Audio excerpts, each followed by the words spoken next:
Maadjong adlaw ka natong tanan. So adain malay pa sa bulanong coast guard nga layo sa pamilya. So for this video guys, sayo ko ni mataan ni kay alas 6 mantak na sa kabuntagon. So nagpasalamat ko dayon sa atong labang mga gahom sa atong Ginoo. Lord God, salamat sa grasya sa kinabuhi nga gahatag mo diri kanako ug labi na sa akong pamilya nga nasa Bohol.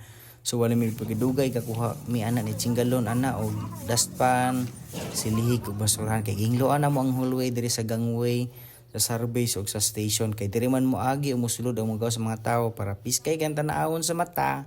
So amo nang hingluan. So salamat Lord God kay nahinglo na gid namo. So piskay na kaayo tanaawon. So sa wala pa dugay-dugay kay niabot man among tubig, wala na may tubig sa taas. So, amo nang gihakot gikan sa taas padung sa second floor. So after na maghihakot ang tubig gikan sa bus padung sa taas, naligo mi ni Chip Kawaling sa dagat para mabugnawon among lawas. And that's it. This is Bulanong Coast Guard. Daghang salamat sa pagtanaw sa mga videos ug kambing amping kitang tanan.